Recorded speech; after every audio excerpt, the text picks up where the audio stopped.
Hey guys, welcome back to another video. Today we'll be going over the MW3 Zombies trailer that just came out a few days ago. Before we get started, make sure to leave a sub. Let's get straight. Let's take a deeper look at the Modern Warfare 3 Zombies cutscenes and how we got to this point in the story. The cutscene starts off where we see some military soldiers about to conduct a raid. We know this is a military called Terminus. It is a PMC hired by Zaki. Essentially what they're here for is to collect what they would call weapons. So as we see, they're fighting off against the local police to make their way to a hotel. They blow down the door, and as they make their way underground in this building, they see in front of them 4 dead people around the table. And in the middle of the table is what they came here, for there is a device which they activate and opens up. Upon doing so, reveals 2 vials. These vials are ethereal. Just as they're still escaping from the location, still fighting off against the police, one of the soldiers under fire, desperate straits, ends up throwing one of the vials at his attackers, which shatters on the ground, and a clang purple thug begins to spread, and then all of a sudden, everybody begins transforming into zombies. This then causes the outbreak. Luckily for Cave, he secured himself in an armored vehicle along with other Terminus members. They end up driving away, and that's the end of that. Then we go to a new cutscene, which takes a couple weeks later, where we see Kate, Laswell, Soap, Ravenhall, and another character that we don't see, but we can hear SO Green, where they're flying to the site of the outbreak, and the mission here is to discover exactly what's going on, and that's where it ends.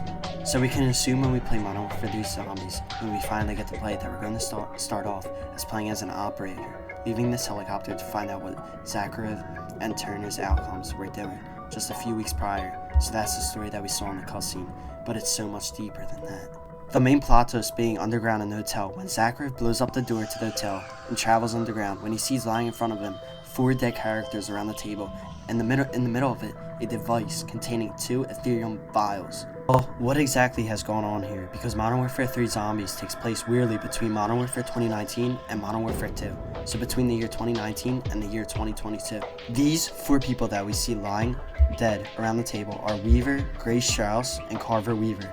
It's very noticeable. You can see his eye patch, his hair beard, everything matches up.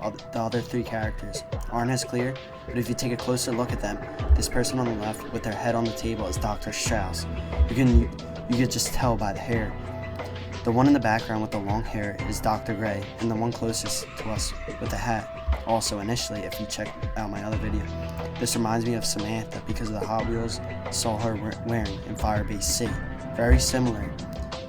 However, this isn't her, it's Carver. So we have all 4 members, Weaver, Gray, Strauss, Carver, and lying dead around the table underneath this hotel. Like I said, in the middle of the table is this device containing Ethereum vials. But you will also notice that this is wired up to our dead characters. There are cables going from this device.